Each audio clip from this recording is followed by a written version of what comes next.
नमस्कार, मनीषा टेस्टी रेसिपीमध्ये तुमचे सर्वांचे मनापासून खूप खूप खूप स्वागत। आज मी तुम्हाला खानदेशात बनवतात त्या पद्धतीने गंगाफळची भाजी कशी करायची ते दाखवणार आहे।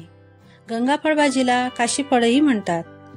तर ही भाजी बनवायला अगदी सोपी आणि कमी साहित्यात झटपट बनते। खानदेशात लग्न समारंभात आणि सणावाराला ही भाजी आवर्जून करतात। तुम्ही ही भाजी मुलांच्या डब्यासाठीही बनवू शकता। ही भाजी चवीला जशी चविष्ट अप्रतिम लागते, त्याचबरोबर ही आरोग्यासाठीही खूप फायदेशीर असते। रोगप्रतिकारक शक्ती चांगली ठेवण्यासाठी ही भाजी खूप मदत करते। तेव्हा ही भाजी करताना इथे मी काही टिप्सही सांगितलेल्या आहेत। त्यासाठी हा व्हिडिओ तुम्ही शेवटपर्यंत पहा आणि प्लीज माझ्या चॅनलला लाईक, शेअर आणि सबस्क्राईब नक्की करा। चला तर मग वेळ न घालवता रेसिपीला सुरुवात करूया। आता इथं सुरुवातीला गंगाफळची भाजी करण्यासाठी आपण काही साहित्य बघून घेणार आहोत। तर इथं मी अर्धा किलो गंगाफळ घेतलेले आहे आणि गंगाफळ व्यवस्थित आपल्याला साल वगैरे काढून घ्यायची आहे। नंतर इथं 8 ते 10 हिरव्या मिरच्या घेतलेल्या आहेत। आपल्याला असं तिखट अशा हिरव्या मिरच्या घ्यायच्या आहेत, फिकट किंवा जाड अशा मिरच्या घ्यायच्या नाही आहेत। नंतर इथं 9 ते 10 लसणाच्या पाकळ्या घ्यायच्या आहेत। लसूणही भरपूर आपल्याला घ्यायचं आहे। नंतर 1 इंच आल्याचा तुकडा घेतला आहे, थोडीशी कोथिंबीर आणि कढीपत्त्याची पाने इथं घेतलेली आहे। आता अगोदर आपण गंगाफळ व्यवस्थित साल वगैरे काढून त्याला कापून घेणार आहोत। तर इथं चाकूच्या साहाय्याने मी हे जे वरचं असतं नरम भाग असतो तो काढून घेते, म्हणजे बियांचा जो भाग असतो तो काढून घेते। गंगाफळ हे थोडं कडक असतं, त्याच्यामुळे थोडं व्यवस्थित काटायचं। आमच्या ज्या खानदेशामध्ये गंगाफळला गंगाफळ म्हणतात किंवा काशीफळही म्हणतात। काही भागामध्ये याला लाल भोपळाही म्हणतात। तुमच्याकडे ह्या गंगाफळला काय म्हणतात ते मला कमेंट करून नक्की सांगा। तर असा वरचा जो भाग आहे तो मी असा अलगद काढून घेतलेला आहे आणि असा पाठीमागचा जो भाग असतो गंगाफळच्या तो काढला तरी चालेल, पण जर नाही काढला तर गंगाफळच्या भाजीला आणखीनच छान स्वाद येतो। आणि लग्न समारंभामध्ये जेव्हा ही भाजी करतात तेव्हा असंच काटतात हे गंगाफळ। जर तुम्हाला असा कडक भाग म्हणजे जो आपण पाठीचा भाग म्हणतो गंगाफळच्या तो काढून घ्यायचा असेल तर काढून घेऊ शकता। असे छोटे छोटे त्याचे स्लाइस करून घ्यायचे। तर इथं बघू शकता असे छोटे छोटे स्लाइस करून घेतलेले मी आणि खराब भाग होता तोही काढून घेतलेला आहे। आता त्यांचेही अजून छोटे छोटे आपल्याला असे तुकडे करून घ्यायचे आहेत। तर बघू शकता व्हिडिओमध्ये या पद्धतीने त्यांना कट करून घ्यायचं आहे। तुम्ही चौकटी आकारामध्येही तुम्ही हे कट करू शकता। तर या पद्धतीनेच आता मी सगळे जे गंगाफळ आहे ते काटून घेणार आहे। तर इथं बघू शकता हे गंगाफळ संपूर्ण काटून झालेलं आहे आणि आता याला व्यवस्थित 2 ते 3 पाण्याने स्वच्छ धुवून घ्यायचं आहे। आता आपण मिरची आणि लसूण, अद्रक यांचा ठेचा करून घेणार आहोत। तर इथं मी एका खलबत्त्यामध्ये हे सगळं साहित्य टाकून घेतलेलं आहे आणि त्याचा ठेचा करून घेतलेला आहे। आता आपल्याला भाजी तयार करून घ्यायची। त्यासाठी तर मी कढईमध्ये तेल गरम करायला घेतलेलं आहे। साधारण 4 ते 5 पळ्या तेल टाकून घ्यायचं आहे। तेल व्यवस्थित गरम झाल्यानंतर अर्धा चमचा मोहरी टाकून घ्यायची आहे। नंतर अर्धा चमचा जिरे टाकून घ्यायचं आहे। नंतर आपण जो तयार करून घेतलेला ठेचा होता तो टाकून घ्यायचा आहे। तेल व्यवस्थित गरम झाल्यावर टाकायचं, म्हणजे त्याची फोडणी छान लागते।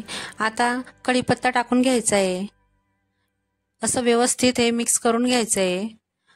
नंतर मी इथं 2 तेजपान होतं त्याचे असे तुकडे करून घ्यायचे अर्ध्यामध्ये आणि ते टाकून घ्यायचे। यामुळे स्वाद खूप छान येतो। तुम्ही यामध्ये मसालेही टाकून घेऊ शकता। नंतर मी अर्धा चमचा हळद टाकून घेतलेली आहे। आता जे आपण गंगाफळ 2 ते 3 पाण्याने स्वच्छ धुवून घेतलेलं होतं ते टाकून घ्यायचंय आणि हे व्यवस्थित आता मसाल्यामध्ये व्यवस्थित मिक्स करून घ्यायचंय। असं व्यवस्थित मिक्स झाल्यानंतर त्यामध्ये आता आपण मीठ टाकून घेणार आहोत। तर इथं चवीनुसार आपल्याला मीठ टाकायचं आहे। काही भागांमध्ये हे गंगाफळची भाजी गोड, आंबट, तिखट अशी करतात, म्हणजे यामध्ये गूळ टाकतात किंवा आमसूल टाकतात। नंतर यामध्ये चिंचही टाकली जाते, पण आपण सिंपल अशी भाजी तयार करणार आहोत। आता मी त्यामध्ये थोडंसं पाणी टाकून घेतलेलं आहे। आपल्याला जास्त पाणी टाकायचं नाही, नाहीतर गंगाफळालाही पाणी सुटतं, तर जास्त पाणी भाजीमध्ये होऊन जाईल आणि ती भाजी बेचव लागते। त्यामुळे अगदी थोडंसं पाणी टाकायचं आहे आपल्याला। तुम्ही भाजी अर्धवट शिजल्यानंतरही पाणी टाकू शकता, पण सुरुवातीला जर टाकलं तर ते नंतर आटलं जातं. आता हे व्यवस्थित मिक्स केल्यानंतर त्यावर असं झाकण ठेवायचं आणि 10 ते 15 मिनिटं भाजी शिजू द्यायची. साधारण 10 ते 15 मिनिटं झाल्यानंतर आता आपण झाकण काढून घेणार आहोत आणि चेक करून घेणार आहोत की भाजी आपली शिजलेली आहे की नाही. तर इथं बघू शकता भाजी व्यवस्थित शिजली गेलेली आहे. आता 1 ते 2 मिनिटं याला असं व्यवस्थित परतून घ्यायचं आहे आणि यामध्ये जे पाणी असतं ते थोडंसं आटवून घ्यायचं आहे. हे बघा भाजी व्यवस्थित शिजली गेलेली आहे, मी दाबून बघितलं. आता आपण त्याला घोटून घेणार आहोत. तर इथं मी रवीच्या साहाय्याने घोटून घेणार आहे. तुम्ही पावभाजी मॅशरनेही हे घोटून घेतलं तरी चालेल.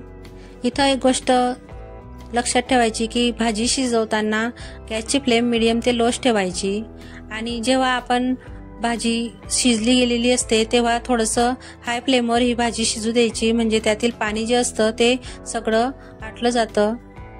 आता हे व्यवस्थित आपलं घोटून झालेलं आहे आणि हे बघा थोडे जर फोडी राहिल्या तर राहू द्यायच्या, म्हणजे ते खाताना खूप छान लागतात. आता हे व्यवस्थित मिक्स करून झालेलं आहे आणि शेवटी मी त्यावर आता कोथिंबीर टाकून हे परत एक वेळा मिक्स करून घेणार आहे.